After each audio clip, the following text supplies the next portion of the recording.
You asked for me. Here I am. You want to help me? Is there anything you remember? Ladies and gentlemen, the President of the United States, Thaddeus Ross.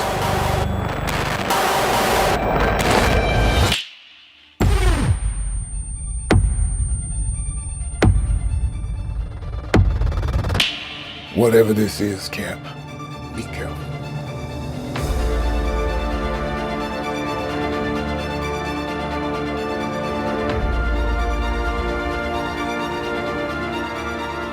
Hey, panelists, welcome back to the show. I'm Mark.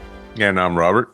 And this is going to be a spoiler-full podcast about our first viewing of Captain America: Brave New World that just came out in the theaters in 2025. So right now we're recording this on Valentine's Day of all days. It's Friday the 14th. Anyhow, the movie has come out. A lot of people are anticipating it. We were anticipating it.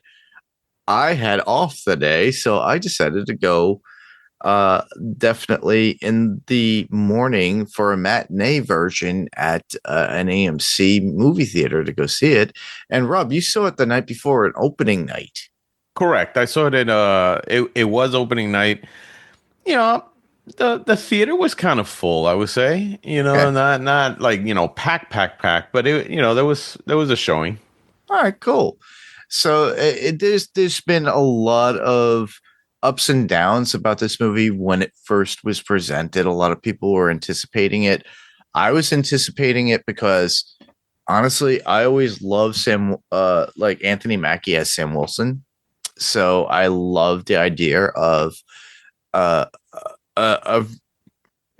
human Captain America, what is this is presenting, because we already had Captain America and the Winter Soldier on Disney Plus, and it's been so long since we had that show, and now we have it as a movie where Sam is playing the likes of Captain America without any powers, without the serum, super soldier serum, and the struggles that goes along with that. And then on top of that, we get a cool sidekick with the new Falcon in it too, Right. which I really do enjoy, because we all remember that from the last Sam Wilson outing, and that would be from the Falcon in the Winter Soldier show itself. That would be Torres, as I remember. And he takes on that mantle, and he gets to actually wear the costume too. It's not vibranium based, but it's pretty cool. And we get to see the duality with that. We get Isaiah Bradley back, which was reintroduced to us from the which would be Captain America in the Winter Soldier series. And Right. I really did enjoy that. I loved seeing Carl Lumley back as Isaiah Bradley, and he was the first Captain America, technically, if you think about it, after Steve Rogers, with all the torturing and everything that the U.S. government was doing. So I love that we get these characters back. To give you guys a bit of a brief synopsis of the actual movie itself. Sam Wilson, the new Captain America, finds himself in the middle of an international incident and must discover the motive behind a nefarious global plan. So basically, literally taking off where we left off with, I would say, Captain America and a Winter Soldier, because there was a lot of espionage, a lot of revenge tactics within this particular movie. Right. And a lot of it goes back to the Incredible Hulk with Edward Norton. And on top of that, where we left off with, let's say, of all movies, The Eternals, because it centers around It centers around Tiamat. Tiamat. Yeah. Yeah. So, and then we get introduced to a lot of things which are interesting. So, as we all know, Harrison Ford reprises or takes on. I can't say reprises. Takes on the role of Thaddeus Ross, which is now president, which was previously done by John Hurt. And we lost John Hurt, and he now he's taking on this role. They shave his mustache, so it's like, oh, that's their way. It's like, oh, he shaved his mustache.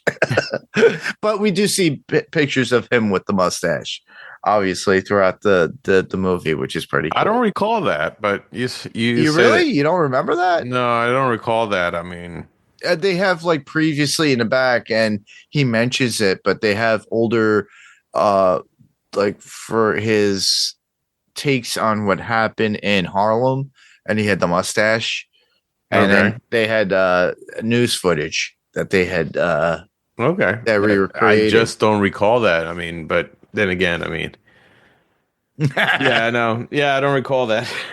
So it's like, I refuse to recall that, everybody. No, I don't know, for some reason I don't recall that, but yeah, no, it was funny because that, from what I heard two different things. I heard one, yeah, the one of the reasons that they had him shave the mustache is because if you think about it, no sitting president since I think Theodore Roosevelt or something like that had a mustache. That is true. Right. And so that's one. And two, Harrison Ford did not want to wear a mustache. Well, they made him wear it in flashbacks.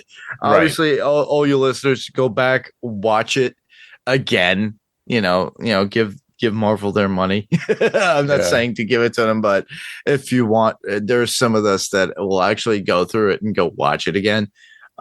This is one of those movies where I wouldn't say it was so bad I wouldn't sit through it again. I would actually sit through it again if it was a $10 day to go see a movie, because how much movies cost nowadays just to go see it. It could, I went at a matinee. And a matinee at the AMC theater where I went to at 11 a.m. cost me $16. Okay. So that was cheap. And it was IMAX 3D. You saw it in 3D? Yeah. Really? I didn't realize they still had that. Yep. They had it at the and I'll say this flat out, everybody. Yeah, I saw it at the IMAX 3D at the AMC theater in Danbury, Connecticut, at the AMC Lowe's. So yeah, it was $16 that morning at 11 a.m. this morning. No, I saw it in the Dolby Theater. Okay. And me, I mean, since I watch a lot of movies, I have the AMC Pass that I pay for every month. Okay. So for me, going to IMAX or Atmos, or the Dolby Theater, it costs the same. Mm-hmm. But yeah, no, it like I said, it was a good showing. The sound quality was pretty good, visuals were pretty good as always with Dolby Theater, so I enjoyed it. Yeah, and I was quite taken with the way it was started off. Wasn't your traditional? Didn't have its traditional Marvel fanfare in this particular movie. It didn't. Okay, so here's the thing. Okay, go ahead.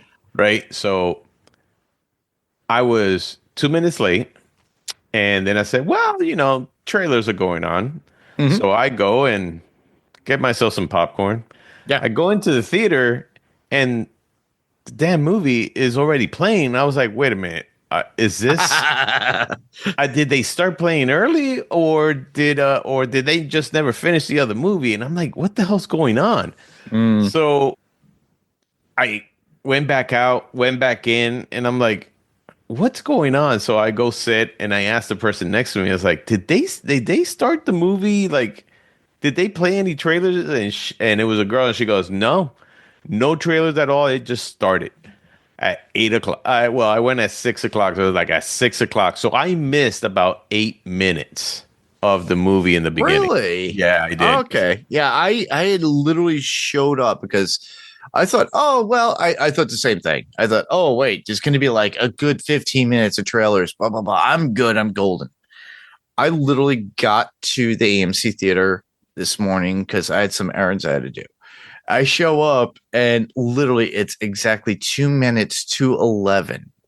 I show up, I get the popcorn and my soda and everything, have my ticket. I was like, my app was killing me on Fandango because I could get it and I get discounts. I was like, what's going on here? Arr! As I was driving, finally get there. I'm able to get a ticket. I'm thinking, great, I'm not going to get a seat that I want. I always get that weird seat that's to the left, that's very front, next to the handicap stuff, but before the actual like nosebleed seats that you sit in the very front. Didn't you reserve your seats? No, I didn't. I was trying to, but I couldn't because the app was crashing on me and my passwords. How did you reserve the ticket? I didn't. I showed up and literally bought them at time because literally there was maybe 15 people total in the movie theater along with me. Ooh, so not a big showing, huh? Not a big showing for a matinee on after like premiering that Thursday night. So I show up, I have my popcorn. I decided to get the popcorn bucket. I was telling Rob before we started recording, they didn't have the shield and the cup that is for Captain America. I thought, you know what, I'll get that because it's made of metal, it's tin or whatever. I'm told by the concession stand person saying, oh, they were all metal. They all got crushed. They all got destroyed. The only ones that we have that were salvageable were these metal ones, these helmet ones, which is Sam Jones or Sam Wilson's helmet when he converts to Captain America with the big A on it and everything else. So I was like, you know what? I'll get that. And he goes, oh, it comes with a large. I'm like, popcorn. I'm like, really? I'm not going to eat all that, pal. So I get it discounted. So I just get what I paid for the helmet and then I get the drink and everything else. So I do that. And then I go in and I'm thinking, oh, great. It's going to be all these trailers. No, it's the introduction of everything else of like, hey, don't record. Here's the trivia. Here's this. And then all of a sudden it starts up. You know, I get my 3D glasses. And the only trailer that they have is the non-spoilery trailer for Fantastic Four. Right. And that's it. Huh. And they don't even show the trailer we got for the Super Bowl, everybody. Now, where Herbie the Robot and everything else and you know, Ben Grimm and everything else. It's like, oh, Fantastic Four coming out in July 25, 2025. And I'm like, okay. I wonder if that's a thing. I wonder if that was actually on purpose, because the fact that they didn't give a trailer in the Atmos theater at all, I'm just wondering if studios didn't pay for, because sometimes I think studios pay to be in front as a trailer in front of a movie, and I'm wondering if they just didn't do that. That would be I'll be very curious. I gotta find that out. Now I gotta, you gotta research a little bit about that too. Yeah. I got a little mystery there that I gotta figure out. Yeah, to me, it's like, and then the movie goes right into it, and I'm like, oh, I have to put my 3D glasses on. I was like, oh my God, it's the first time in forever that I actually had. And I had my eyes checked last week, and I found out too, because I've had my glasses since I was 12 years old, everybody.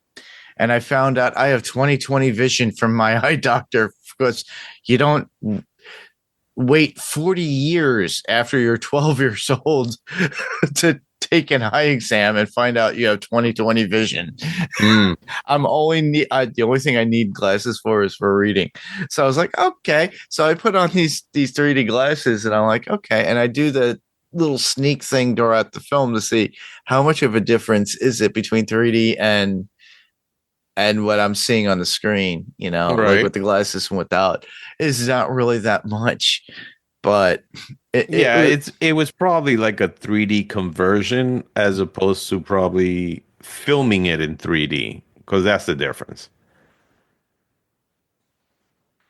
Yeah, I would say that too. And Yeah. I was very impressed with it. I was happy with it.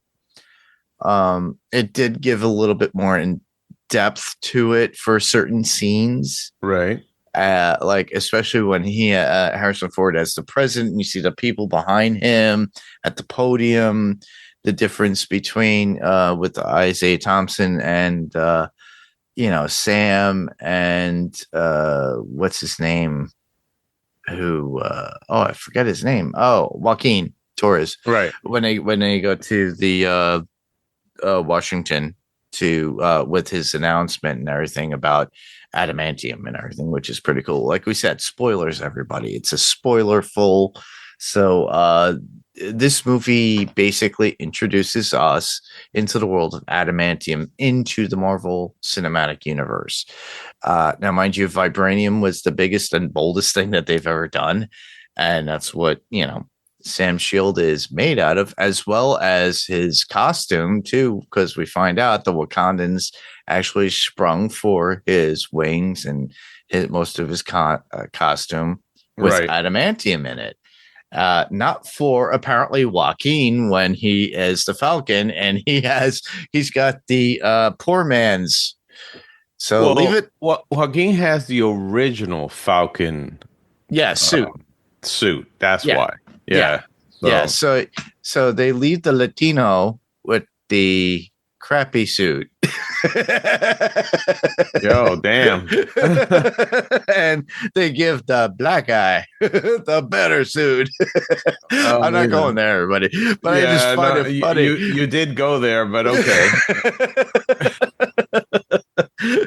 But I thought I was like, oh, great. But they, at the very end, when you see Joaquin in the hospital, after all said and done with everything else, like it was probably like 3/4 into the movie when they hit all that stuff. He goes, I want the Wakandans to actually buy, like, make me a new one. Can we barter for that? I'm thinking, dude, you need an adamantium one now that you got adamantium right now. Yeah, no, they actually interjected a little. Of course, they have the what I would say the Marvel humor in there, which is not over the top, as opposed to, like, let's say what Taika Waititi did with Thor: Love and Thunder. Yeah. So I appreciated that a lot. But yeah, it had its moments. It had its moments. Yeah. And I do enjoy that. And we did stumble upon the I hate saying it, the mess of Marvel, especially with the Eternals, because they talk about the Celestial Island, as they call it, with Tiamat, and then we get all the other characters. I love Giancarlo Esposito as Seth Vulgar, who's part of the Serpent Society, which is Sidewinder. Right. And they incorporate the Serpent Society at that point. We got other people involved, like WWE wrestler freaking Seth Rollins, part of that whole Serpent Society. I don't remember if we saw Emily Van Camp as Sharon Carter in it, but they do list her. I don't. They list her in there. They list her in credits, but I don't remember seeing her. Probably because it was done through flashbacks and everything else. She probably got cut out of the film. It's a possibility because I saw a few moments. And then to talk about cut scenes, let's talk about this. I don't know how thoroughly you were paying attention, Rob. Okay. In the very beginning of the film, when you see Harrison Ford as Thaddeus Ross and taking ownership and being the new president of the United States, you see and they mention everything about Sam Wilson being Captain America, and then they cut to a bar scene, right? Mm-hmm. And you see Sam, and then the bartender says, and the bartender and him were having a conversation, and then he hands him 2 beers.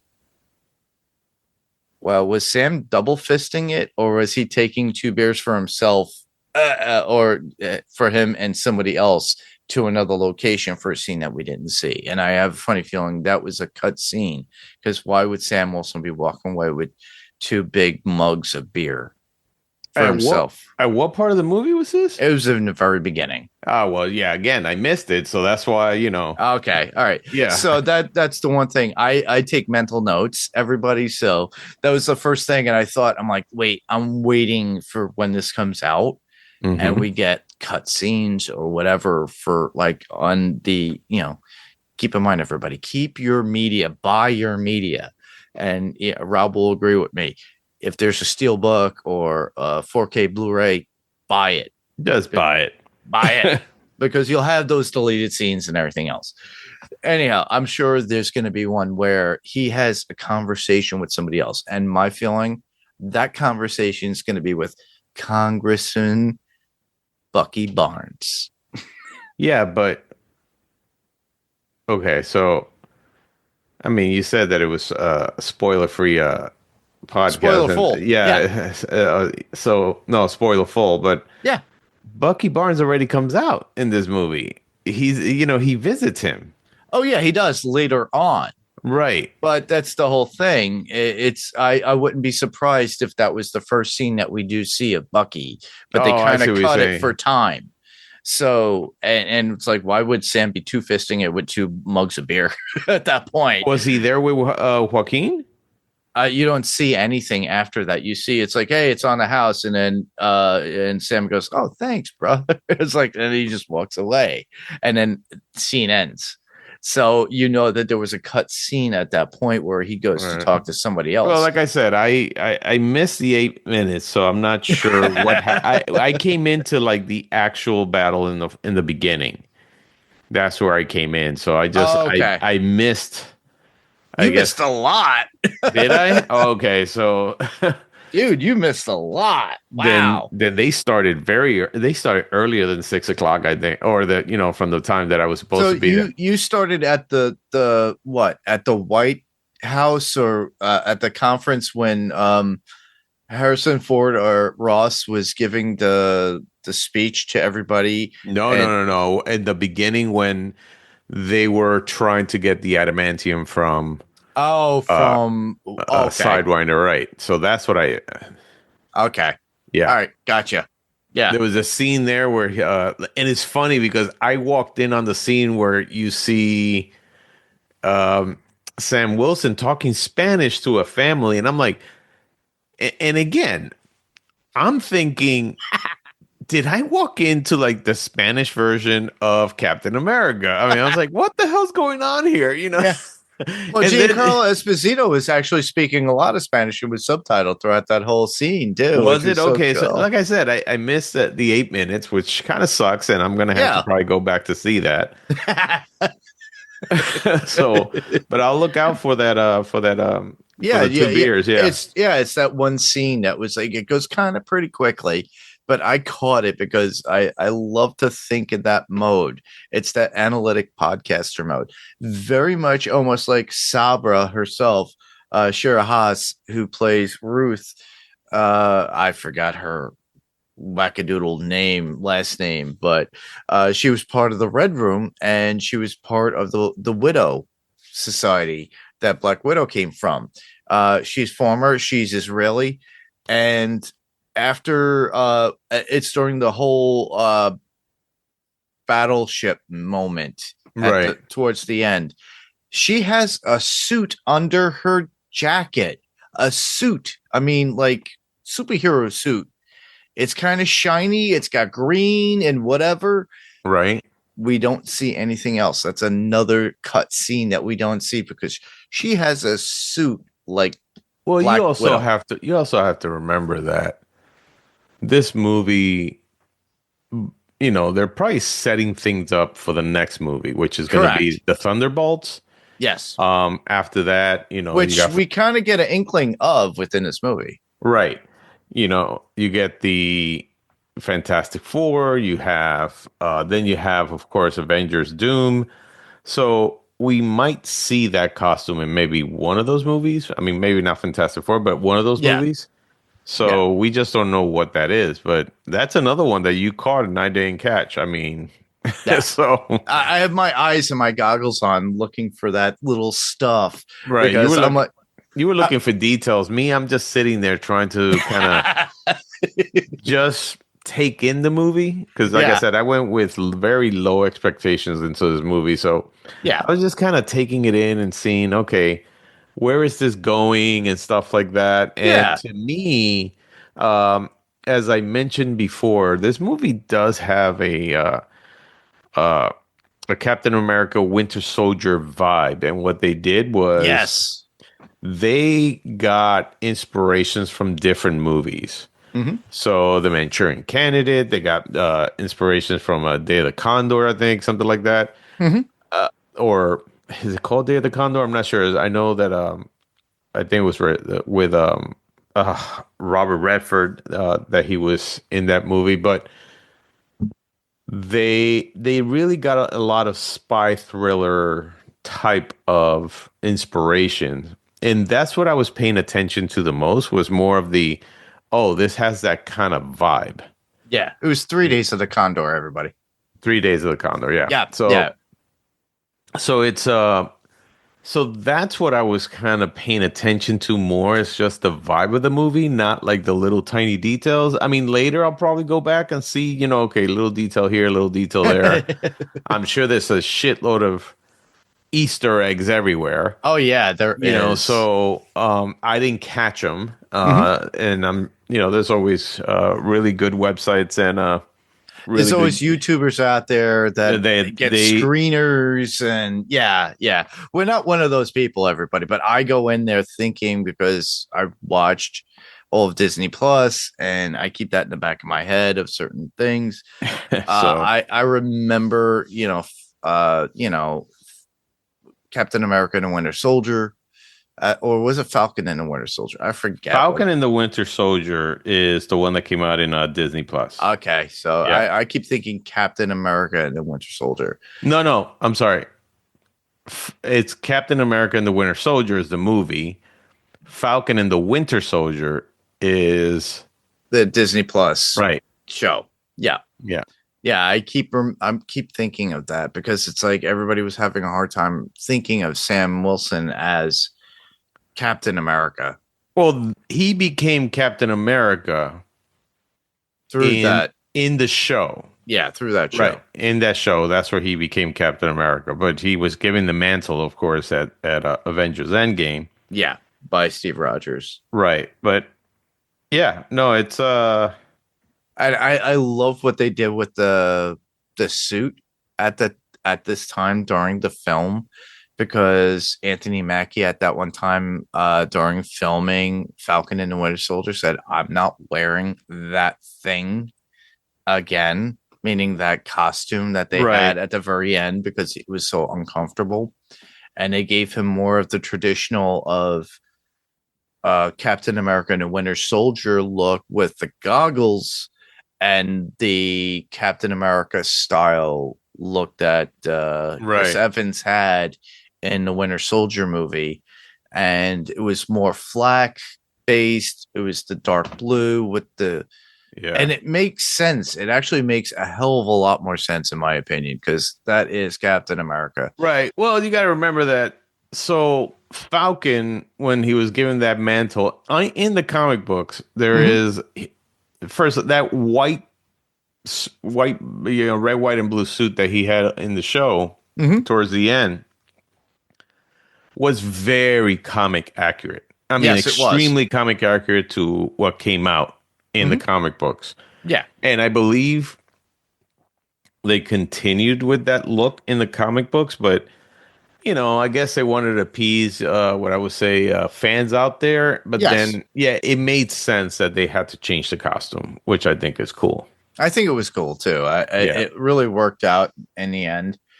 And as the story unfolds, let's talk about comic book accurate characters. Let's look at The Leader by Tim Blake Nelson, who plays Samuel Stearns, Right. the leader. And the last time we ever saw him was in The Incredible Hulk with Edward Norton, Liv Tyler, and at the time, we had John Hurt, and William Hurt. I can't say John Hurt. William Hurt, Right. as Thaddeus Ross, and then everybody else that was in that particular film. But in that we saw him, his brain was like getting big with the blood going. His head was bleeding, and then the gamma radiation going in. And you thought, oh, we're going to get the leader like it was in a comic book where he has this big kind of Frankenstein kind of large head with a flat top with a big brain in it. And then in this case, the way they did it made it more of a mutation where it looks like the brain is on the outside of the head and there's Right. no hair, which is more realistic. And they're trying to go in a gear point of like realism, but there was a version of that particular leader within the comics in one run at one point. And I thought, okay, that makes sense of how, and I could suspend my disbelief of comic and accuracy and cartoon I have and everything told else. you a million times that not everything from comic book Would works be on the screen. perfect. Exactly. It does. Yeah. I know? do agree with you. Yes. And I agree with still you. remember the day you're like, oh, they should have Wolverine as his 5'1", self. I think that would be cool. And what happened? They showed it in, Deadpool And I agreed Wolverine. with you. And I was like, do you want that now? Because that looks way too funny. It does look way too funny, and I do agree with you. Yeah, I'm glad that I agree with you with that now, because you have to set aside and allow these adaptations as they should be. So Right. with Tim Blake Nelson in it, and he reprised his roles, but you could actually hear his voice, but his voice is a little bit different in comparison to the character he played in The Incredible Hulk. So he made it a little bit more sinister. And I thought, and you don't really get to see all of Tim Blake Nelson throughout most of the movie. You just hear his voice. So, and when we finally get the what he looks like, it's like, I was like, okay.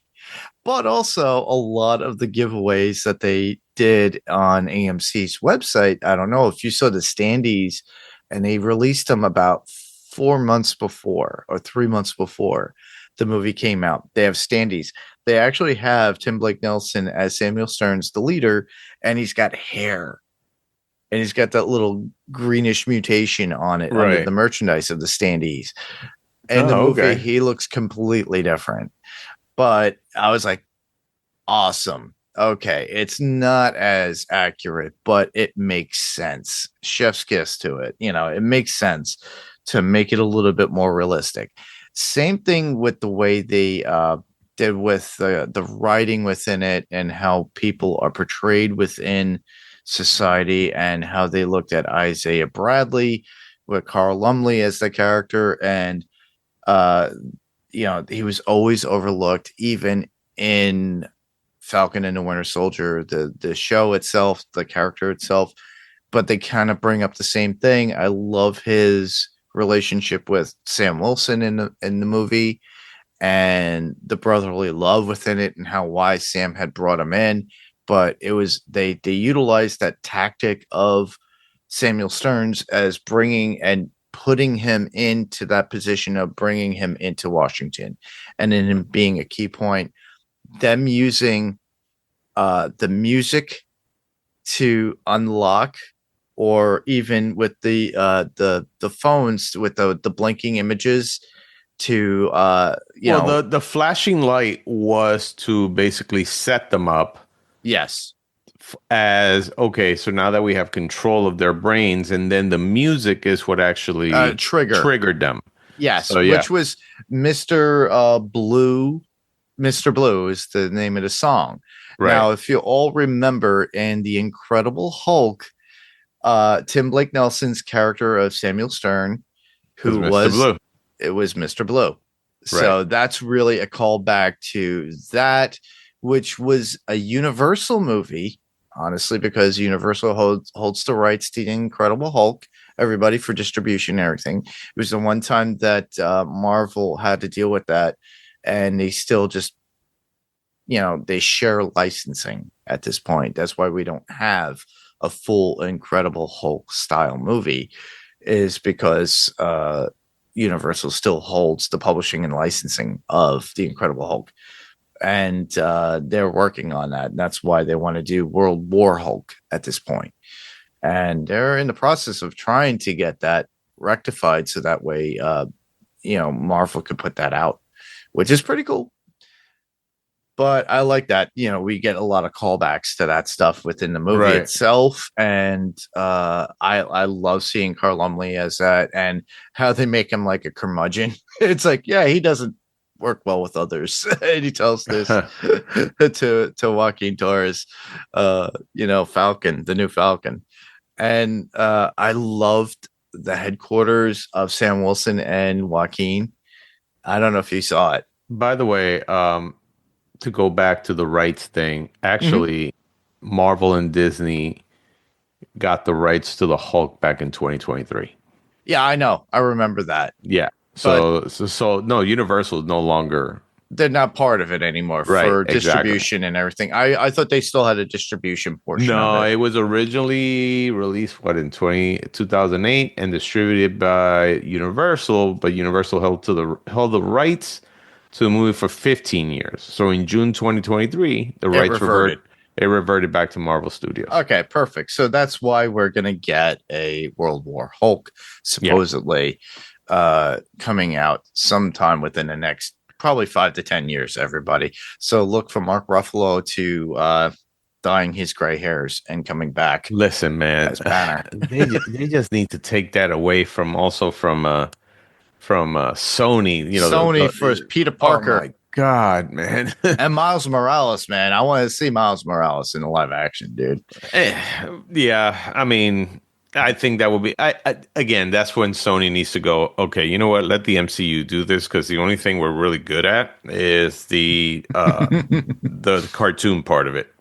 Oh, they were amazing with what they did with Spider-Man Into the Spider-Verse. You and I both covered it. Yep. And they did an amazing job of it. When it comes to live action, they suck. Yeah. I hate saying it, but they suck. Craven was a interesting take, and Morbius, they really bottomed out. And who knows what where they really, Madam Web. Madam Web. That's where, that's like, and I apologize for people out there, but that's like somebody took me, right? Somebody sat me down on concrete naked and then dragged my ass on the concrete. And what was left on that concrete, that's Madam Web. Yeah, they made us put on in eye speculums to make us watch it. So they're spread open our eyes. So we had to watch it for like 2 hours straight. Oh, and it was just pure eye torture. And then watching the actors and feeling for the actors going, and the actors in the back of their heads as they're acting going, at least I got paid. That's all they cared about. It's like, I just got paid. But I saw what they were trying to do, but honestly, they shouldn't even bother. They canceled Batgirl of all movies for DC. I'm sorry, that picture of Batgirl just looked horrible. That costume was just atrocious. I don't care what anyone says out there. That just looked like it was a cheap movie.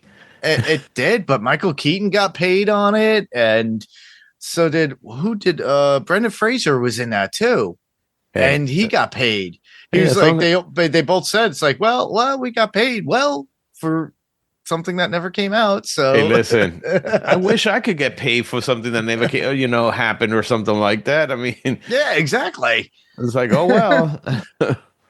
But this movie itself, I thought they went and they focused in on a lot of things that were needed to be focused in on based within the Marvel Cinematic Universe. They talked about adamantium. They introduced us to adamantium. They also talked about Tiamat and everything that happened during the Eternals. They focused in on Thunderbolt Ross, and now we're prepped for what would be called the Thunderbolts at this point. Well, the fact that now that they have adamantium in the Marvel universe is it now opens it up to, of course, the X-Men. Yeah. And of course opens it up to then Wolverine being in it. Yep. So that's That's a good thing. Yeah, it is a good thing. My so here's the thing. My problem. While I like the movie, there's a few problems that I have with this movie. Good. So part of it is if Tiamat is there, where the hell are the Eternals? Everybody's fighting over this Tiamat thing, but you would think the Eternals might show up or something like that and go, That is true. no, don't put your hands on that. Are they setting this up maybe for, like, I know, like in the comic books, the Avengers had the head or the body of an Eternal as their base. So I'm wondering if they're going to do the same thing here. So, and I kind of wish they got into a little bit of the science. It's like, hey, when Tiamat came out of the ocean, it kind of created chaos around the world and, tsunamis and all kinds of things. That never happened. So, so those are like the little nuances that tidbits that I had on that. Yeah. So it was that, and then how can I say it? I'm sure there's a lot of little things that there's a lot of inconsistencies with this movie, which I'm kind of wondering where they're going. Again, I enjoyed this movie, but there are some certain things, there are certain things where I'm like, okay, that kind of bothers me because that just hasn't been explained very well. And hopefully, who knows, they might explain it. They might not. Who knows? It's one of those things where they're like, yeah, listen, hopefully nobody will ask about that again.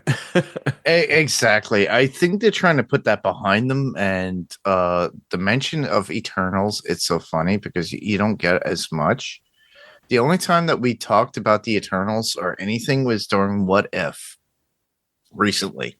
Yeah. The most recent season of What If that came out on Disney Plus. Because what was his name? The Indian actor, or I should say Asian actor. I'm not sure what his name is. I am not a big fan of him, but he said, what is it? He's a comedian. Geesh, I gotta look that up now. Yeah, because he actually voiced the Hindi Spider-Man in Into the Spider-Verse, if you remember, too, as well. But so his name is, and I know I'm gonna butcher this. Yeah, it's Kamal Ali Nanjiani. Nanjiani, yeah, right. Kamal Nanjiani, right. That's who it is. Yep, yeah, and he was in the What If series, and I love fact. You could hear his voice, and he was part of that, and they incorporated that within that What If episode with Agatha all along, or Agatha Harkness, if you remember it, everybody. And I really enjoyed that episode, but that was the only time we got a reference of an Eternal from the Eternals movie in the Marvel Cinematic or even the Marvel Universe for Disney Plus. And I was like, oh, okay. So they might fall upon that because there was stuff that happened at the end of the Eternals. We had Black Knight in there as well. We had Black Knight. We also had the voice of Blade, which of course now that has been a debacle. Mahershala Ali might not even take charge as Blade. Who knows? No, they have canceled that movie so many times. It's pretty bad.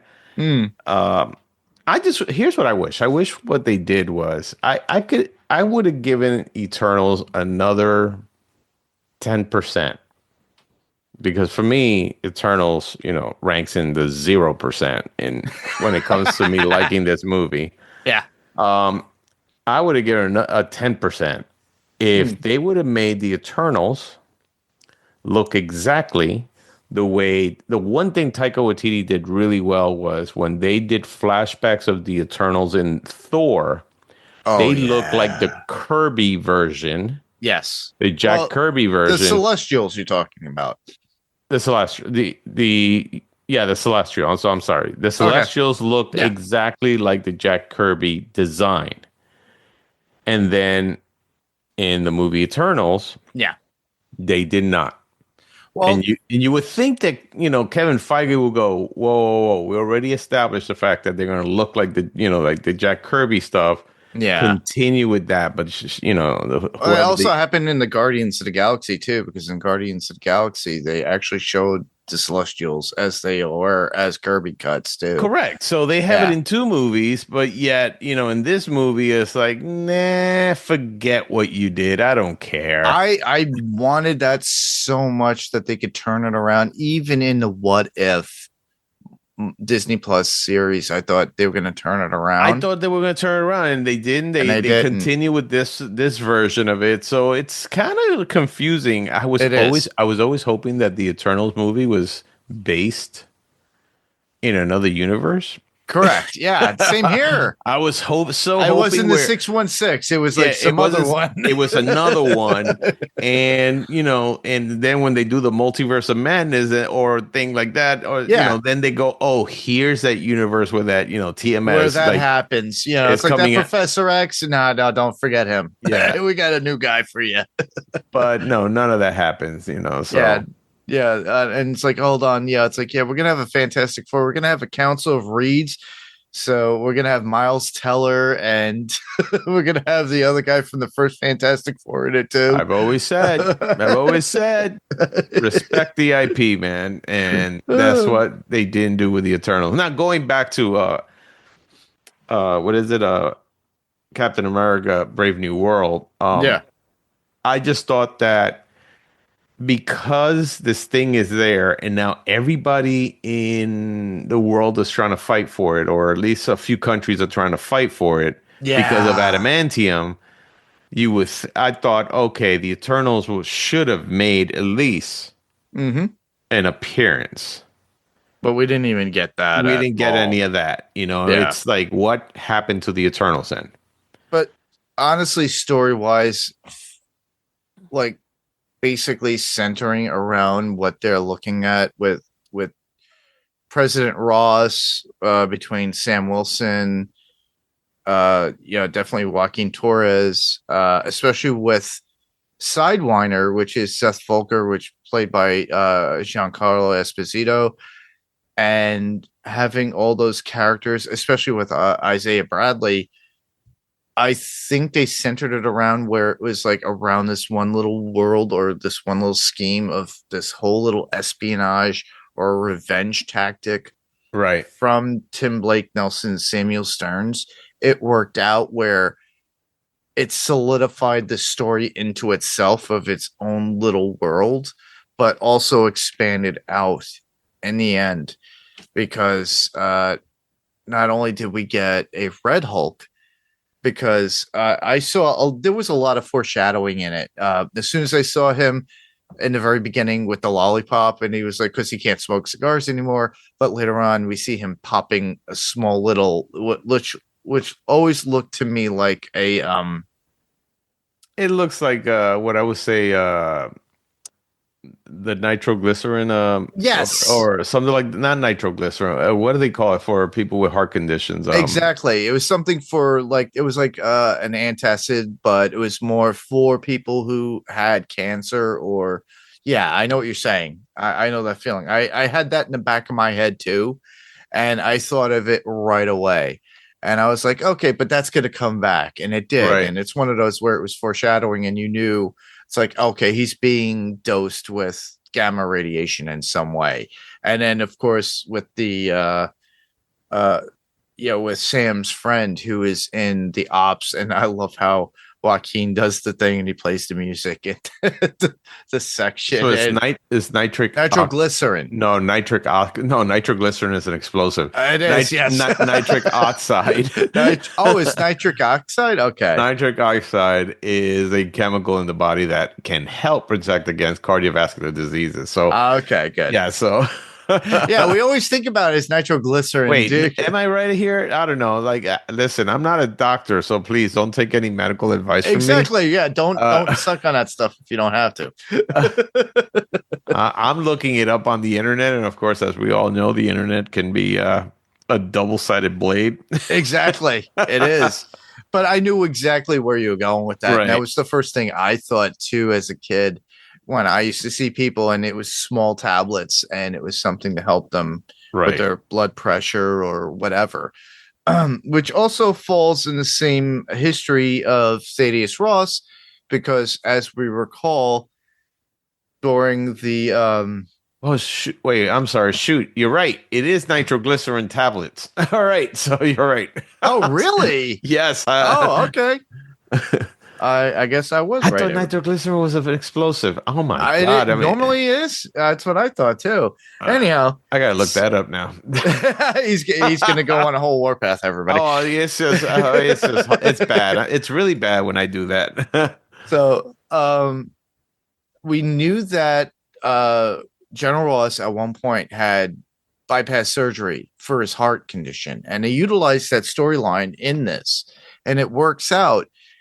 But we find out that's the whole reason why he kept Tim Blake Nelson, Samuel Stearns captured after the Incredible Hulk, so he could do tests to do whatever he needed to, and it really helped him out later on. But by capturing him, he kind of sealed his own fate, and he became the one thing he always hated, which was Bruce Banner and being a Hulk. And then he became, and I laugh at the response of somebody going, "Hey, were they? I thought they were always green." And then honestly, the action sequences within the movie were amazing in IMAX 3D. It looked great with the dogfight chases and everything else around the battleships when they were dealing with that. The very beginning, the fight scene where you saw Sam fighting in the very beginning. It was some sort of mission that Sam was on. I forgot what it was. And then at the very end too, towards the end with the fight, that battle with Red Hulk and Sam, as That was actually very impressive. impressive. I will say that. Yeah. I mean, though there were times I'm like, yeah, that don't work out. Yeah, that don't work out, because honestly, he would have destroyed that, even though it's vibranium, and they kind of made it aware too that he's able to damage vibranium as a Hulk, and he was beating the crap out of Sam, even down to one wing at one point, and which holding his own. That was the other part. Yeah, I think that was the other part that got to me about this movie was, while I enjoyed the battle and everything, yeah, the amount of punishment he took and every time he was like, "Oh, I should have taken the super soldier serum." oh yeah, But and they go back to that. The amount of punishment he took, and I know that, like, I guess his vibranium suit protected him, or at least most of that damage, that he was getting, but Yeah. he should have been dead. Yeah, that's what I said too. That's what the first thing I thought. I was like, yeah, he would have been dead. And but the scenes itself were really, really done well. The action sequences, I thought the CG was done okay. I was thinking the worst because of what we saw before, practically from trailers and everything else. I'm like, oh, that doesn't look that great. Though when you get close-ups of the Red Hulk, it looks like Harrison Ford perfectly at times. Like it looked great. Yeah. Even the scar on his chin was on there too. Yeah. So no, it was I thought that battle was pretty cool. I wish there was a little, how can I say, more destruction. That's just me. Really more? No, I wanted him to decimate like all of freaking, Washington or something like that. Not that I'm trying to make any kind of commentary. Well, they destroyed right the now. White House and they got a little bit of the Washington Monument too. So you got some good stuff. I think they were going for the Lincoln Memorial at that point. I thought so too. I thought when he passed by it and he like kind of scraped it or something, that it was gonna like topple over. I thought so too. Yeah, I thought that was like, okay, it's gonna break and destroy. It's like, oh, they're going for everything here. This is Independence Day. But yeah, it really impressed me with the fight scenes. I really did enjoy it. You had your moments where there wasn't extreme action in this film, but you're definitely I found myself doing the pee pee dance, sitting down, going, I don't want to leave because I don't want to miss anything.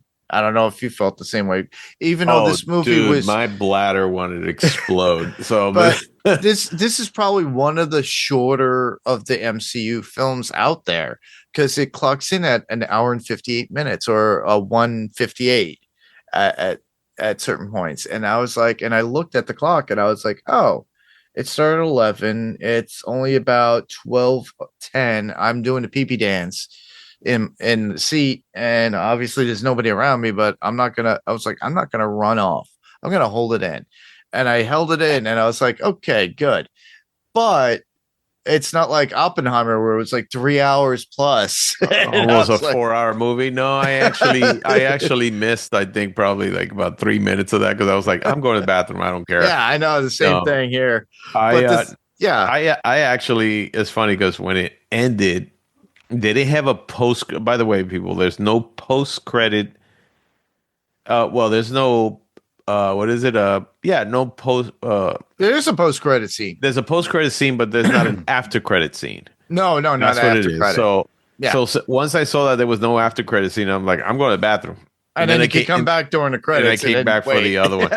Yeah. So by the way, nitroglycerin. We're going back to this. Okay, go ahead. The drug nitroglycerin is the one used for the nitroglycerin for explosives. Mm-hmm. The diluted version is what's used for blood. Well, let me see. So the drug nitroglycerin is a diluted form of the same chemical used as the explosive nitroglycerin. Yeah, so it is the same thing. So people who take nitroglycerin for heart conditions are basically taking the same chemical for explosive. I think. So is that crazy? Interesting. Yeah. So can they spontaneously explode? It's diluted, so I'm sure it's safe. Yeah, it's diluted in the sense that it's like it does something within the blood itself in their system and then thins it out, which is pretty cool. All right, cool. And then to go back to what I said before, it's like we had, like I said, they did showing a lot of diversity in this. During the time with Falcon and the Winter Soldier, when that came out, everybody was going Black Lives Matter or whatever during that time. They had Isaiah Bradley in it, and a lot of it had to do with like how they were shunning the original Captain America, which was a black Captain America. And with this, they kind of continue. Was he originally a black? I mean, I thought he was just the second person who got the. He was the second person that they tested it on after. But I don't. Steve Rogers was he named Captain America back then? It was part of the Super Soldier trials after Right. Steve Rogers went missing. So yeah, Isaiah Bradley. I mean, was the second version of Captain America, but that survived everything.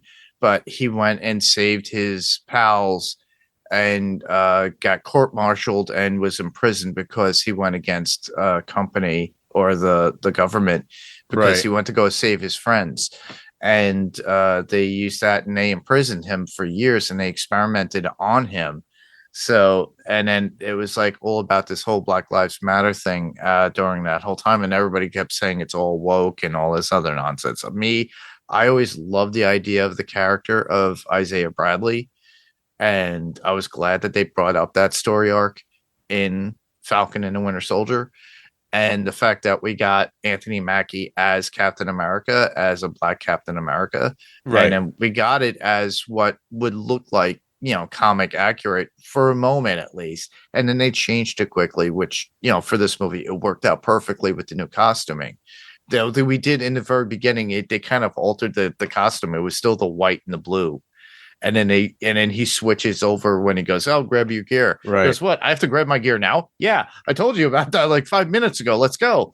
And him and Joaquin have to go out, and and I love Joaquin's zeal in this of wanting to be an Avenger.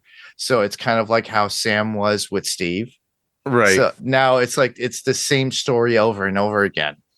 And the fact that they kind of implement the idea of with Ross saying, I want to bring the Avengers back, even at the very end of the film of him being in prison, him wanting the Avengers back. And yeah, I'm wondering if they're trying. Well, I mean, again, this is kind of a prelude to what's going to happen, of course, with the other movies. Thunderbolts. Well, not only Thunderbolts, but the Avengers movies also. So I'm very curious because here's the whole thing about the way this phase is going, right? You have, when you had the first phase one, you had an introduction to Iron Man, you had an introduction to Captain America, Thor, and the Hulk, and who else? I think that was it. Before you had an Avengers movie, right? Yeah. And then after that, you had a few more introductions to other superheroes, and then you had another Avengers movie. Mm-hmm. So since things in the MCU have been kind of a little bit messed up, they altered it a little bit. There was a structure. They had a structure, and then they kind of it's like, we want you to reform the Avengers, but where are those heroes coming from? Who are these? Are these going to be these heroes? Because the next movie, again, you got the Fantastic Four, you got the Thunderbolts, which the Thunderbolts are not the Avengers, right? No, they're the alternate version. It's the Suicide Squad of the Avengers. Right, kind of something like that, right? And then you have, then you're gonna have what's the other movie that's coming out? I forgot. The thing is, like, who are the Avengers going to be? Are they bringing back older characters, older actors that were in the Avengers? I mean, is Chris Hemsworth going to come back as Thor? Is Paul Rudd going to come back as Ant-Man and stuff like that? So it's something that, is kind of, it's been kind of lingering in my head. Why? All right, so you're coming up with the Avengers. Cool. And then when Ross told Sam, hey, I want you to restart the Avengers, I'm like, okay, but there's about 3 movies before the Avengers, so are they doing the same thing where they're trying to rush this again? I think I hope not. It kind of sucks that if they do, because I mean, unless it's done really well, but yeah, I just don't trust the MCU anymore the way I used to before the MCU. You're gonna trust DC. My God, at this point. Listen, man, the MCU used to be that thing where, like, there's an MCU movie coming out. I was like, we know it's gonna be good. Yeah, right? Exactly. Now it's like, MCU movies coming out. We're like, oh boy, it's hit or miss. We don't know. It's like, is this going to be the good one or the bad one? We don't know. And that's really shameful. That's really shameful because you trusted this institution so much. Yeah. And the way they did things, and then all of a sudden it's like, hey, we got it wrong so much that we're hoping you come back. I think this is where they kind of cashed in their lotto ticket, and that lotto ticket is the Russo brothers for the Avengers movies that are coming out soon, because they're going to be handling Doomsday, they're going to be handling Secret Wars 1 and 2, or if it's going to be Secret Wars 1 and 2, they're handling that. The Russo brothers are they're like movie gold when it comes to their films. They handed us Infinity Wars, they handed us Endgame, they handed us Civil War and Winter Soldier, and they made it perfect, and they handled the writing. So it's as like with the Wachowski brothers or sisters right now, when they did The Matrix originally, they were gold and they were a hit. So maybe they could strike gold again, and they could the, remedy and fix this the mess. Wachowskis did, you know, was it Wachowskis? Was yeah. So they whatever. They sorry that I mispronounced their names, but yeah, they were gold with the first Matrix. Yes, Second and third Matrix. Come on. But they And made a lot of money on those films. Trust me, They did, but you know they're not great. And then they're not great by the far. The fourth one, oh my god, is horrible. It came and went at that point. It was done by one of them anyway. But regardless, the thing is that with the Russos, they brought a depth to the MCU that in their writing that did well, and they took charge of it production wise as well as writing wise. I think the reason why this captivated me more than anything, this particular movie with the Captain America Brave New World, is because the executive producer in the movie was the lead actor. It was Sam Wilson himself. Anthony Mackie was the executive producer in this particular film, and I think he had hands on and wanting it to make it right. Down to not just the action, but what they were trying to present socially, as far as politically, and not making it more political to what's going on currently. But it kind of had a few undertones of what's going on currently in the world now, but not as abrasive. It wasn't right. It wasn't like blatant in your face, but there were like those little undertones where it's like, oh, okay, they're taking like they're taking a shot at what's going on nowadays. Yeah. Right. But I appreciated that nonetheless. I think that's why there were a lot of reshoots that were going on, and it showed humility and some people looking at Thaddeus Ross at the very end and how he reacted to Sam, how he reacted to the Avengers. It was kind of up and comings of that particular character within the MCU.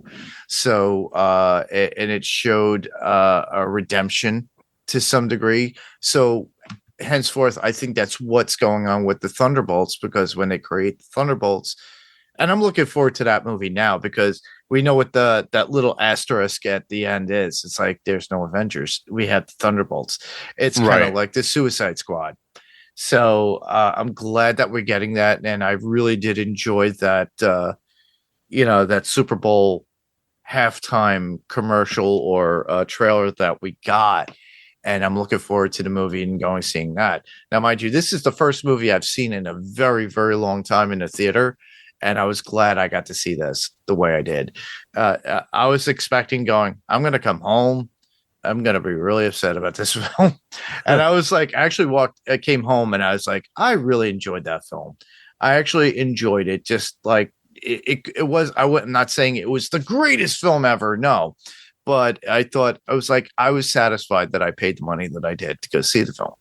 Yeah, unfortunately, the score right now for Rotten Tomatoes, I believe, is in the 50s. Yeah, it's about. I knew it was going to be halfway, or maybe a little bit more by the time its final run. So I'm sure people in time will start to like it, but we can only hope. But we can only hope. Yeah. The one thing that I did take away from it that I did enjoy was when we got to see Bucky come back. That was that scene right there, I would say, was it was a very touching scene. Yeah. And it was the most human part of that movie. By having Bucky come back, give him some advice, the way they greeted each other as really good friends. Yeah. And even when Bucky was, about to leave, he goes, "Man, I love you, man." It was just kind of like a very heartfelt bro moment, I guess. It was a bro moment. And it's so funny too, because it kind of was like complete opposite of back in Civil War, because can you move your seat? I hate you. And they keep saying it throughout the whole movie. I really hate you. Oh no, yeah, they hated each other, but that I think that of course that relationship was established Because of Steve. because and also because of the show, Yeah. Falcon and the Winter Soldier. But it was actually a nice little moment, and I really, really wanted probably some little moments like that. I know they wanted. So here's the whole thing about this film. I know they wanted Mackie to stand on his own, Yeah. but the problem that this movie is having is the fact that if you name a movie Captain America, people still want Steve Rogers. Correct. They do not want Sam. And understandably so, because and I understand why they did it that way. One, yeah, in the comic books, it turned out to be that way too. Mm-hmm. But it's also because, the actor who played Captain America, what's his name? Chris Evans. Chris Evans. So it's also because Chris Evans wasn't coming back as Captain America. Correct. Because if he was, they wouldn't have never made Falcon into Captain America. I just know that. No. So, of course, they did the next step of, hey, let's do what the comic book did, which is we'll turn, Sam right into Captain America, just like in the comic book. Yeah. But I think a lot of audiences are still not like, they want Chris Evans. Mm-hmm. They don't want Anthony Mackie. And it's not to say Anthony Mackie's a bad actor. I think he's a great actor. Same here. But for him to carry the mantle of Captain America is not the same the way Chris Evans made that character. And he made it fantastic. I mean, his first movie, Captain America, the First Avengers, some people are divided on that movie. They feel like, I love that movie. I love that movie too, but some people just didn't like it. They didn't think it was his best. Of course, where Captain America and Chris Evans and everybody came together to say the best movie of Captain America was Captain America Winter Soldier. Oh, yeah. That was like the pinnacle. And people still have that. People still hope for that. So I think while it's a little bit unfair for people to compare it to, what Chris Evans has done with that character, they definitely need to give him a chance. But I think what I would say the audience scores and all that stuff says that either one, they're not giving Anthony Mackie that chance, or they just didn't like the story. And I can understand the story kind of like, because the story is all over the place in this movie. I still enjoyed it, but again, the story's all over the place. There's a few criticisms that I have. Yeah. And those criticisms are valid.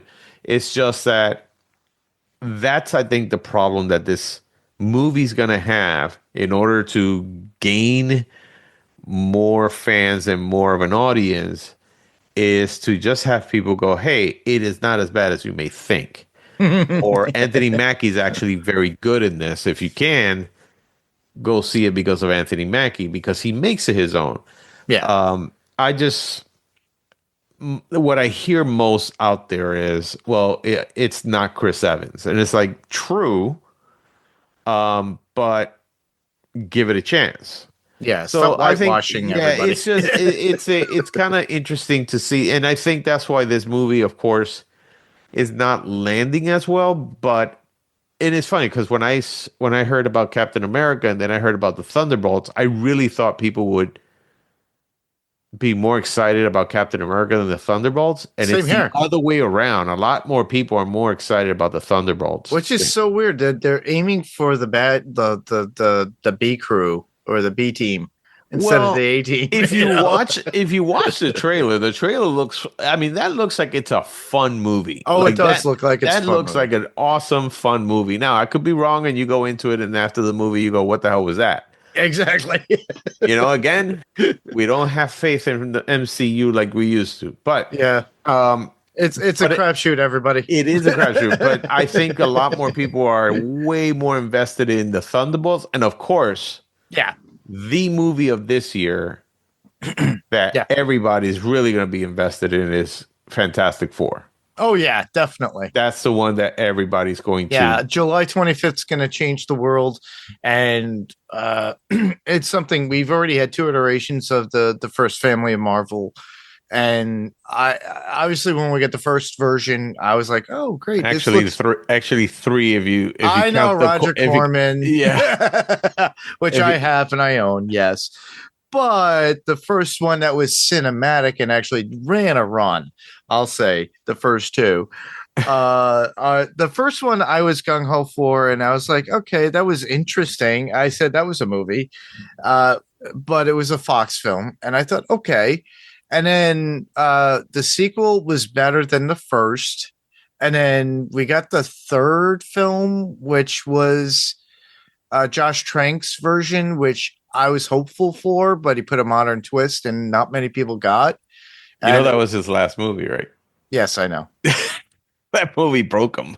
It did break him, and I feel so sorry for that man. I don't. I'm sorry, he ruined that whole thing. So But you know,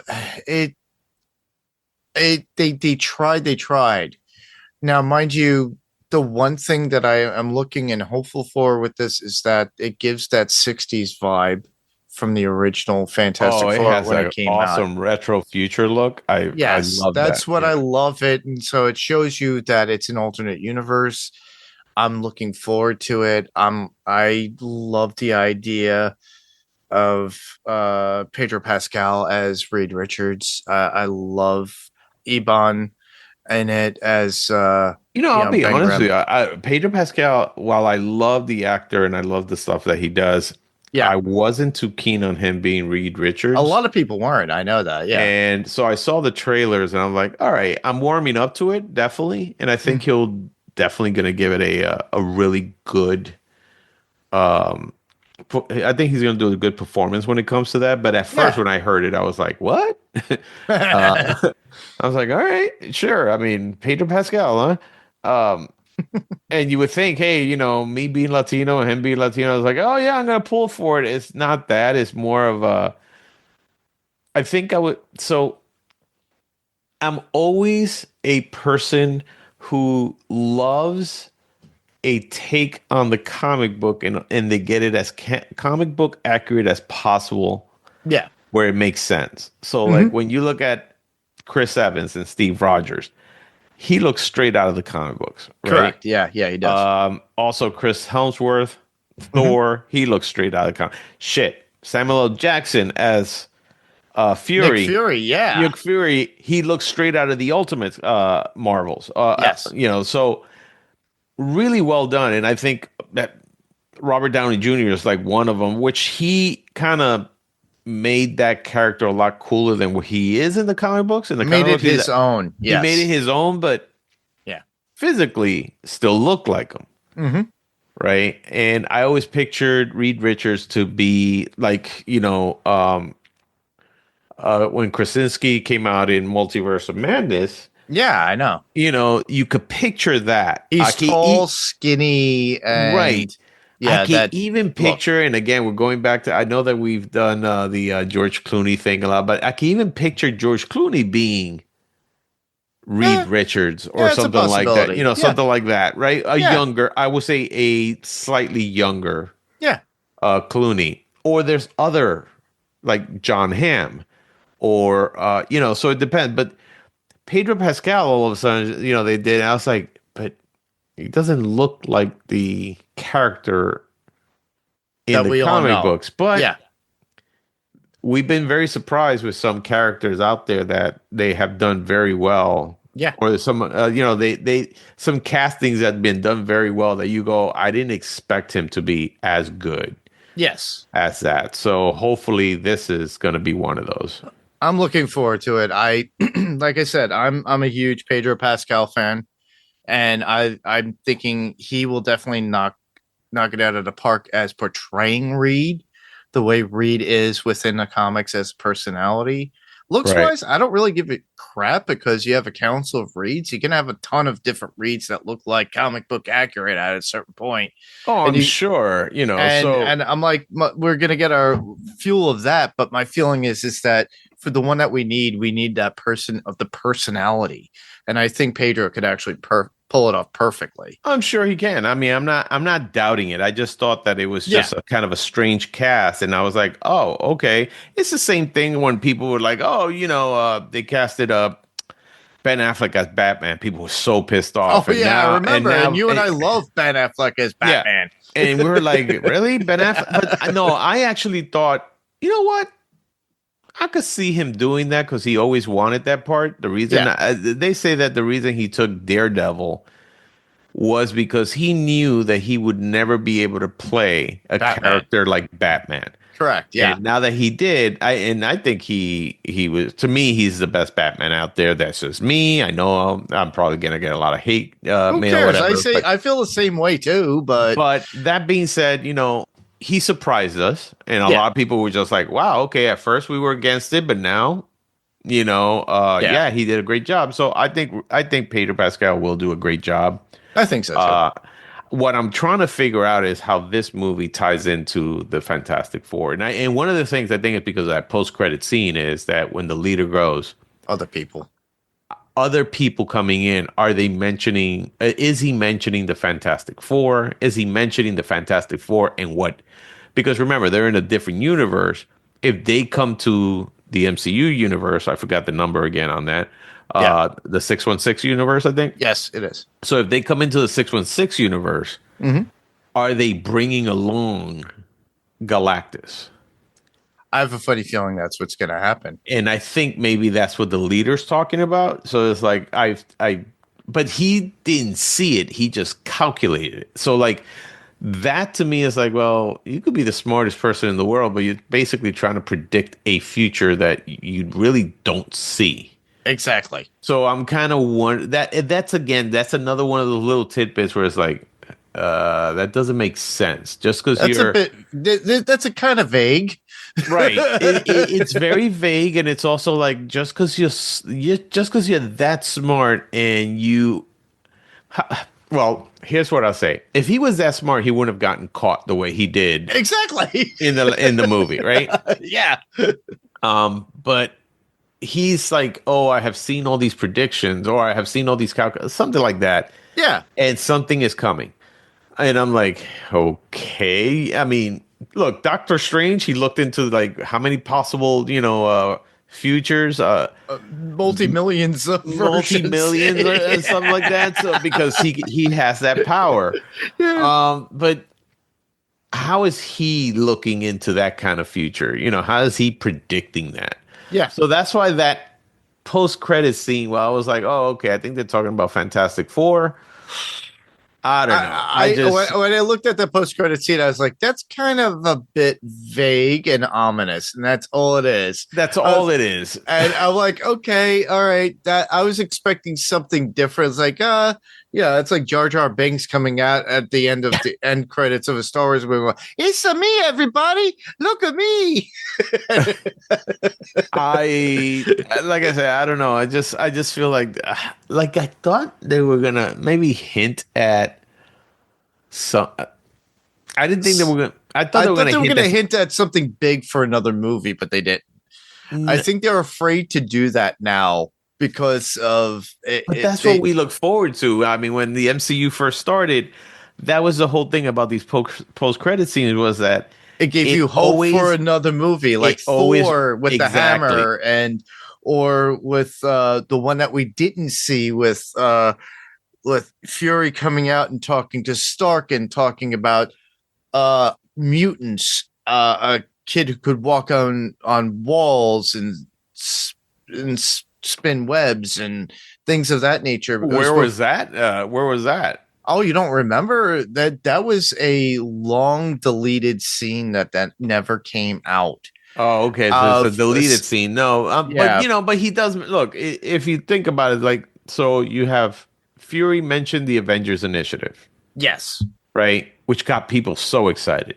Right. Then in the post-credit scene, like you said, all of a sudden you see Thor's hammer, and you see one of the agents in Agent Coulson saying, "We found it," or something like that, right? Yeah. But that it's Thor. What it was referencing, just like Captain Marvel with the beeper at the end of Infinity War, and then we got Captain Marvel the following year before Right. So Endgame. so there's always that little hint of, oh, here's something big, right? Correct. When, I remember when in Infinity War, you see the little beeper, the little beeper type of thing, and And it has the colors and everything, and you saw the Captain Marvel logo and everything. You go, oh, cool, Captain Marvel. correct. But those post-credit scenes have like stopped like that. Yeah. And I think they stopped definitely after Endgame, Yes, they have. because they just didn't know, I think, what direction they were going towards. Because I was talking to somebody at work today about it, and he was talking about like how Bruce Campbell was so cool that I was like, I thought that was the most stupid scene of him beating himself, and then towards the end he goes, oh, it stopped. And while it's a very Sam Raimi thing to do, It was. it's not a Marvel thing to do. It's not a Marvel thing. They didn't hint at anything. And nothing, Yes. So that's what I've seen. I've seen those post-credit scenes that are just not really hinting at something that should be, They don't- here's the next big thing. It's as if Marvel doesn't have the plan yet. It's like Marvel's just lost their balls. That's what happens, so It's like they need Favreau back at the helm. Feige did a great job at producing, but with all the stuff that was going on between the guy who played Kang and everything else, where they were trying to lead everything, and then you had Kathleen Kennedy involved, and then you had the head of Disney involved. Put everything in Feige's hands and then let Favreau give direction. Favreau's not in charge of anything anymore too much. He's not in charge of The Mandalorian anymore. no, he is actually, he is. Isn't he doing the Mandalorian movie? I think he is. He's doing the movie, but the thing was that he was he's doing kinda the busy. TV show.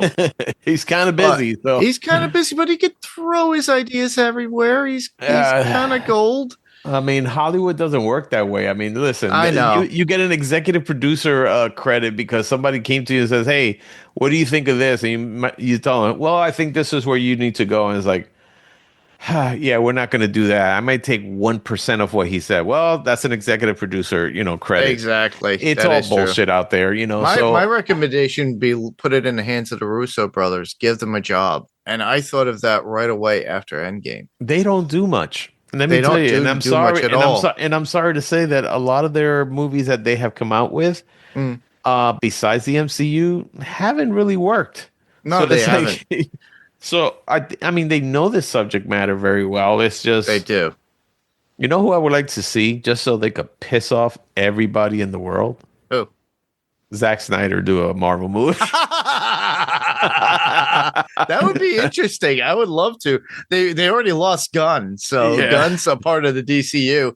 And it'll be funny because now Gunn's gonna take over, and that Superman movie is gonna be like, yeah, we beat your ass, Marvel. let me tell you something. I do not have a lot of high hopes for that Superman movie. It's just me. I don't either. I'm interested. I want to go see it in the theater. Oh, I'll but see it, but there's just something about it that just I don't it's know. the trunks. I know. Yeah. I hate Trunks on a superhero, especially in live action. It's just a grown ass man in his underwears outside of his leotards. Yep.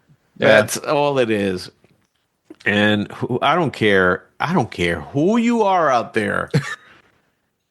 Look at somebody cosplaying with their underwear outside and tell me that doesn't look silly. I don't care how comic accurate it is. It's still a man with his underwears outside. Yeah. It's like a bad porno film, everybody. Look at me. I'm wearing the trunks. It just looks like underoos, or whatever. It is. I do agree. And oof. All right. I think we talked this subject into the ground. I think so.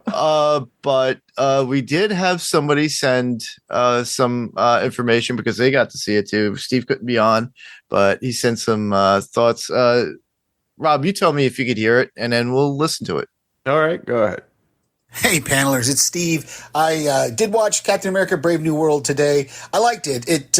Not my favorite Captain America movie, not my favorite Avengers movie, I'll say that much. I really thought Harrison Ford did a great job. I really enjoyed it. There were a few slow spots for me where there was just a lot of dialogue, and I drifted off a couple times in the theater because I just wasn't feeling well and I was tired today. So, but like I said, overall, I liked it. I'm excited to see where they're going to take this. I like seeing a Captain America who doesn't have the super soldier serum in him, and him appreciating that scene between him and Bucky was great, where Bucky said, it's not because Cap made them believe, but you give them something to aspire to. I thought that was really, really great. And also just the inclusion of Bucky, that quick cameo and that little jibe about your speechwriters do that for you. I'm going to be excited to see how Bucky transitions from this run to the Senate to what we're going to see in the Thunderbolts. I wonder where this movie takes place, if it's before or after the events of Thunderbolts, because the theater I was in did show the Thunderbolts trailer before this movie started. So I'm, again, excited for that one. Can't wait to see all those characters together. Red Guardian, Yelena, Taskmaster, Ghost, and obviously the Winter Soldier all together. So, but yeah, I really loved it. I thought, again, there was a couple slow spots for Captain America Brave New World. Tim Blake Nelson did a great job. That makeup job they did on him and with his head was, whoa, well, gruesome. But can't wait to see where they're going to take this, because he said, who are the others that are coming? So, again, thanks, panelers, and I will see you on the next panel. All right, cool.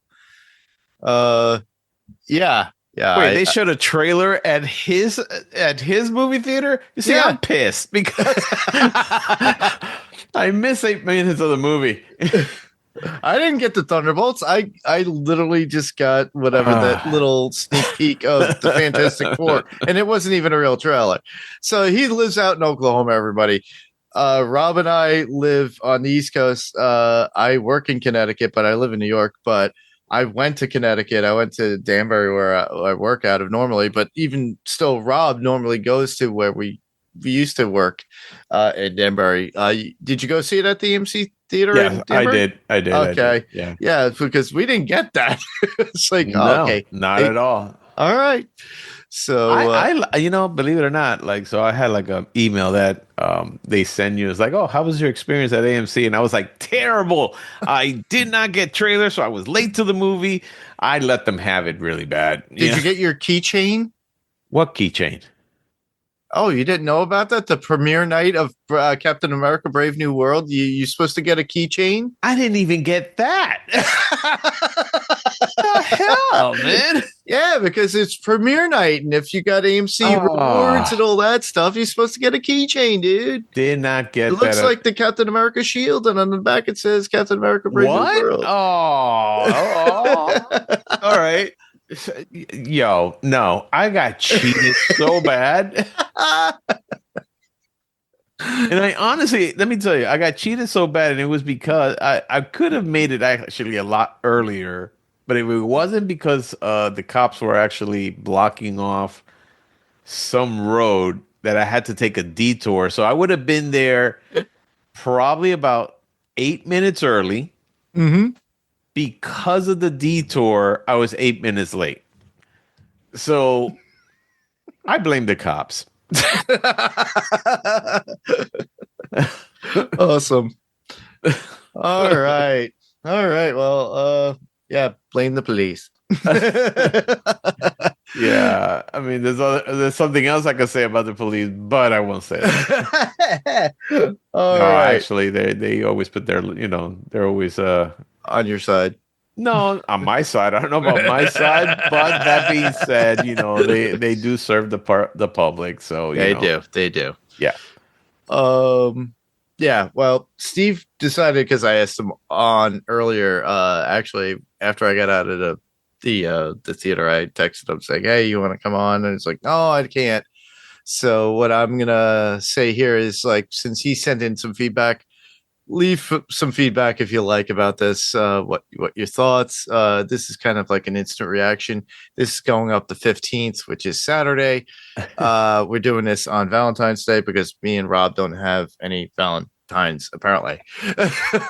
Even if I did, I don't believe in it. I don't even call it Valentine's Day. I just call it Hallmark Day.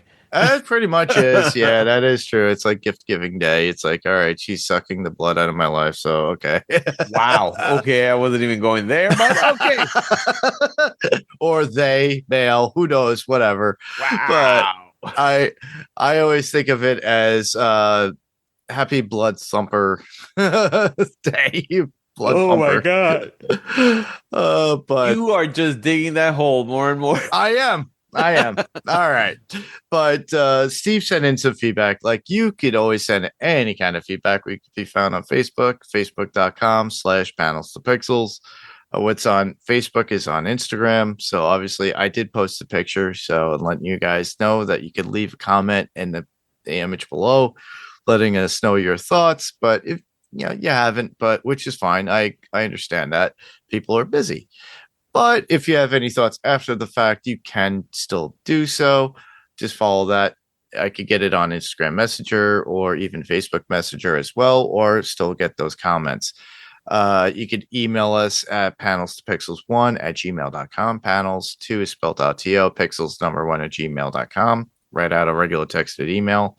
We'll read it the next time we're on. And you could easily record yourself and send that as an attachment. We could do that. We could be found on YouTube as well. Just look and search for Panels to Pixels podcast. Subscribe. Please give a thumbs up and ring the bell to be notified if anything else comes along. We do get comments and we do read them when we get them next time. So it could be from a previous or this particular one, and we'll read it the next time we're on and recording.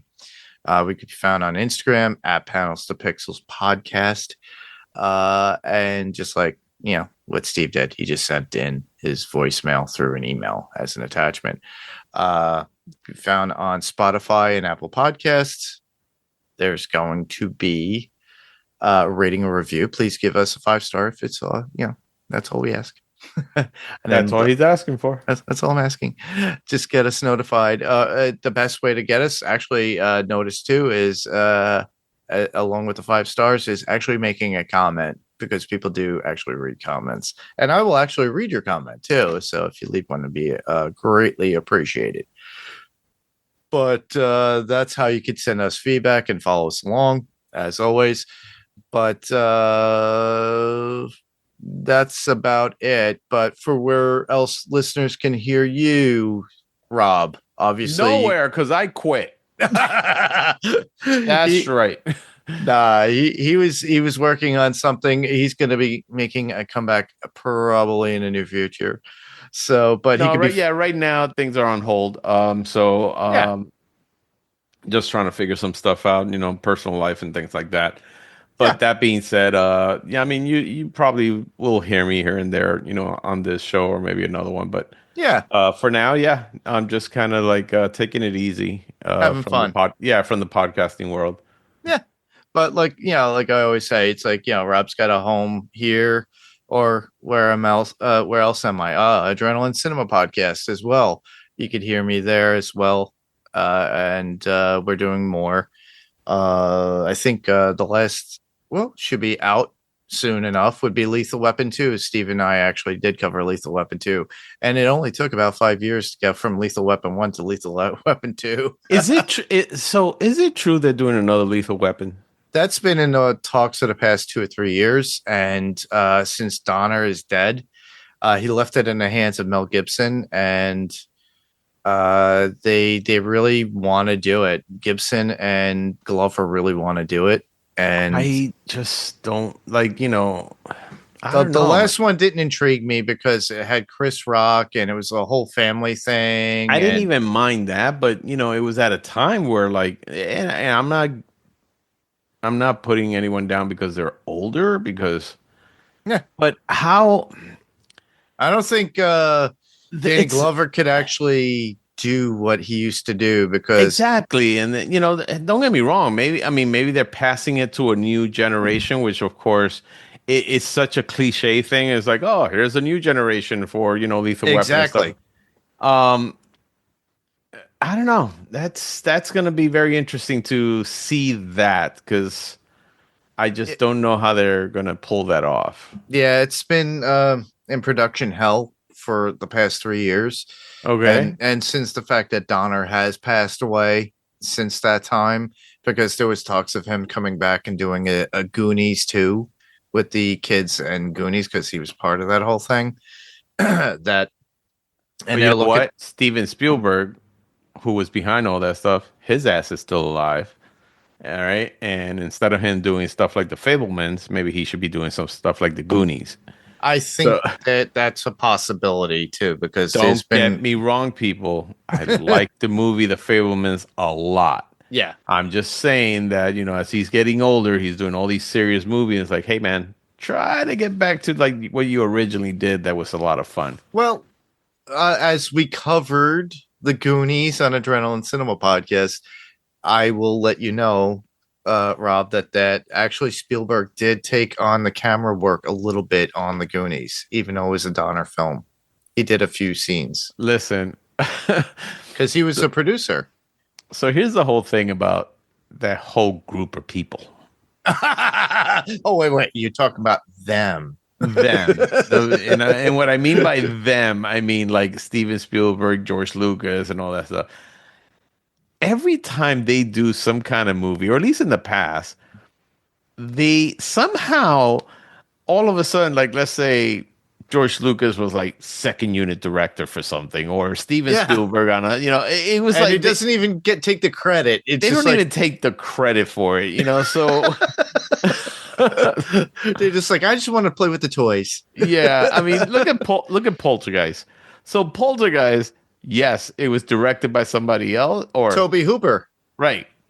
But technically, it was really Steven Spielberg. It was Spielberg.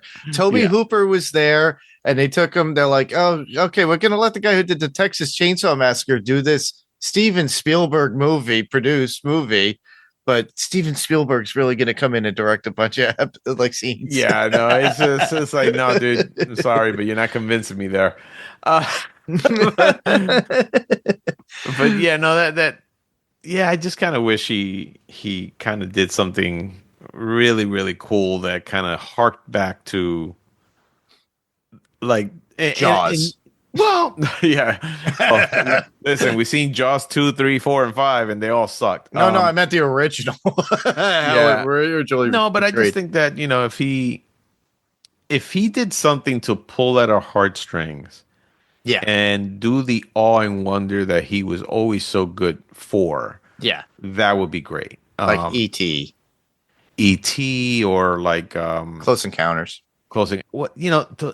Jurassic Park. Oh yeah, those are the movies that just kind of like, holy crap. Don't get me wrong. I still enjoyed the hell of a lot of his movies that came out after that era. But there was just like that era. There was that time where like after Saving Private Ryan, he got to the point of being seriousness, and literally he was doing what was Schindler's List and Jurassic Park at the same time. Yeah, it's producing both at the same time. So that's when he got serious and still creative at the same time as a producer. Like even Ready Player One, which a lot of people criticize because it wasn't exactly like the book. I don't care. I never read the book, but same here. It still didn't leave me with that, wow, like you come out of it like, I can't believe I just saw something so amazing. Yeah, exactly. And maybe it's me, but like it's been very hard for those wow factor. That wow factor. Yeah. Of I never seen that before. Yeah, it's almost like with the Marvel, the MC universe as well. Once Endgame stopped, like once Endgame was over, the wow factor. And everything else just wasn't there. And then now I think it's upholding to the point of DC because the last movie DC put out of that world was Aquaman 2. And that was finished up before the pandemic. and released just after the pandemic. Right. So now it's a new world and a new universe. So Gunn's involved with it, and he's the new Right. Kevin Feige of that. Here's So- what, like I said, here's what I think they should do. Right. So Go ahead. you bring Zack Snyder, right?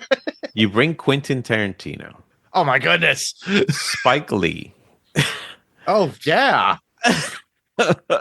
You bring in all these controversial heavy hitters. heavy hitters, and you go do your thing.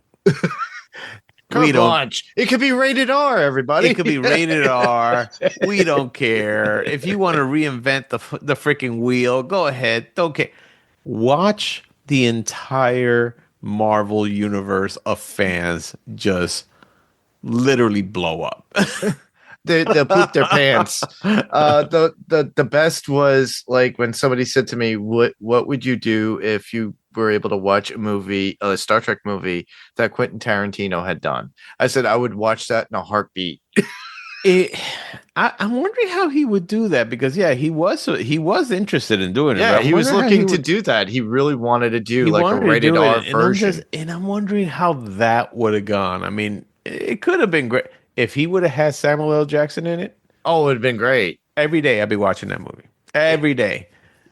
He'd be the captain. By the way, have you been watching the new Spider-Man movie? Oh yeah, Friendly in Neighborhood Disney? Spider-Man. Yeah, I want to cover the whole season at the end of I thought that they were going to do like an episode every week. No, it's like 4 episodes every week. yeah. It's like they did what? Like they're up to episode 12 or something. Yeah, I don't know. What it's amazing. I have to play catch up. That's why I'm just doing it as a whole end of season wrap up. And Yeah, that's no, it. it's actually not bad.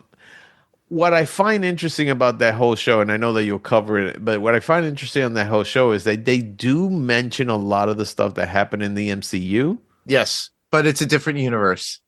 but the Spider-Man in this universe is not the same Spider-Man as that universe. Exactly. Which is really interesting. It is interesting. I love that too because it's very similar in storylines. Like, wait a minute, they talked about Civil War. What They the hell talked- happened? Yeah, I was like, wait a minute, aren't you supposed to be over there? He was supposed to be there. He was there. Yeah, and then it's like Osborn is black. which And I don't care. I didn't mean, care. I thought that was yeah. a creative, a really great creative part of it. I think it's actually very well done in the sense of it has a bit of a comic book look to it. Yes. I mean, it's still kind of what I would say.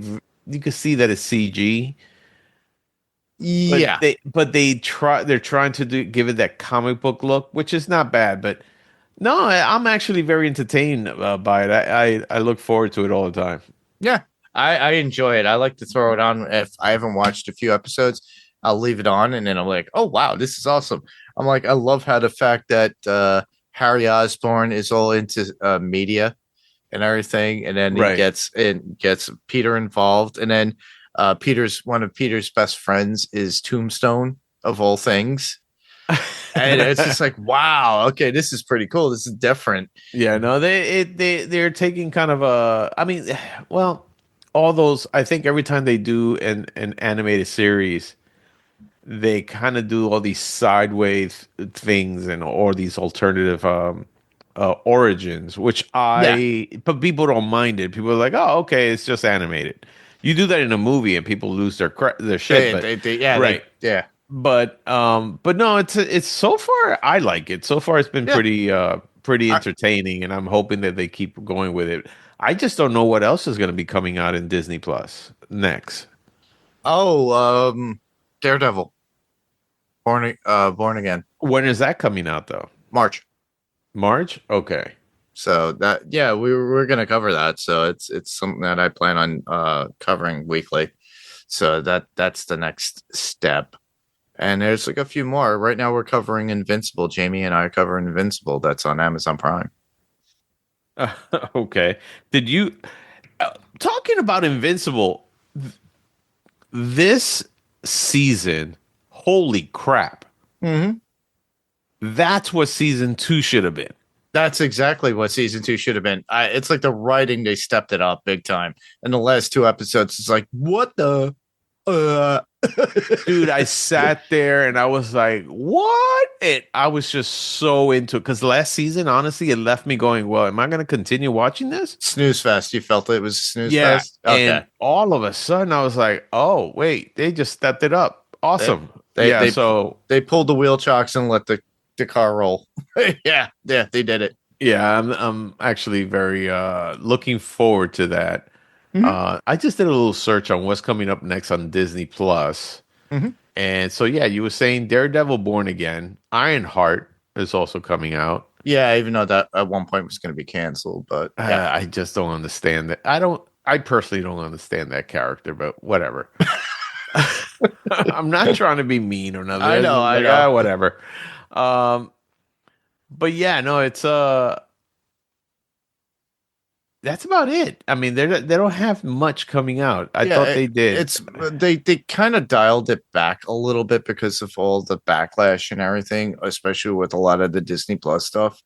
As you recall, when we covered Secret Invasion, it kind of bombed out, and there was like other shows that people are just like, oh, I don't like that, and it just they realized they were putting too much into the system that people are like, oh my god, I'm overloaded. And the only thing that came out recently that people did enjoy was Agatha Harkness, Agatha All Along, and that took a long while, and that was a spinoff of WandaVision.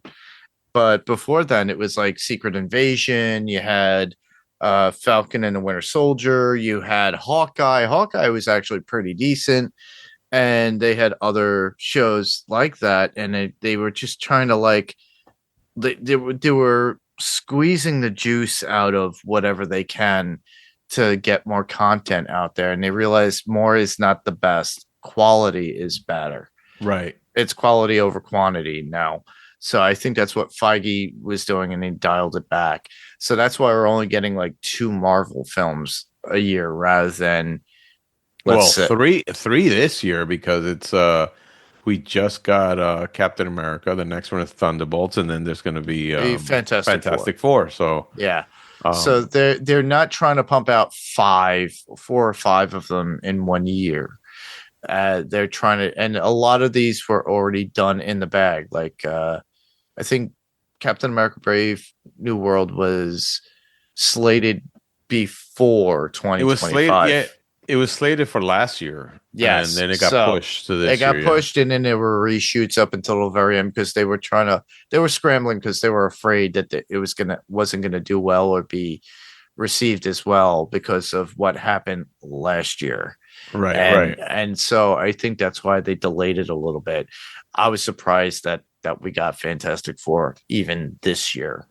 They kind of. I think a lot of people, been waiting. A lot of people have been waiting for that, and they've been hoping that the MCU does it justice. And it's funny because I have said this for a long time, even before Fantastic Four went back to the MCU, which is if they do a Fantastic Four movie, it should be done as a period piece.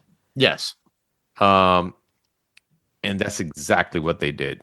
And I'm so happy about that. So, by the way, Endor 2, we don't even know when that's coming out, but that's supposed to come out. Andor from that's for Star Wars. The Star Wars, yeah. So we don't even know when that's supposed to come out. But I thought it was going to come out this year. I guess it's not. Probably they're probably holding off just to get the writing right. Who knows? They're trying not to push too much because some of the Star Wars. Look at what happened with the Acolytes and. Oh my god. Yeah, so I'm like, I think they started to realize it's like we got to listen to the fans, and then it's like, okay, we pushed this a little bit too much and made it a machine.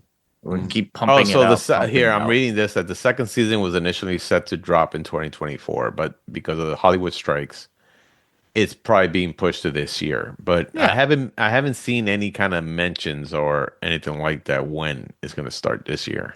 I don't know when D23 usually is, but that's usually when they do it. When they announce their stuff. Yeah. All right. All right. Well, not to keep you guys listening any further should- and keep us rambling as we sound like we just talk in a casual conversation that Rob and I do. That was our show. I just want to thank everybody for listening. I'm Mark. And I'm Rob. Same podcast, different panel, different pixel. And this was Panels to Pixels podcast.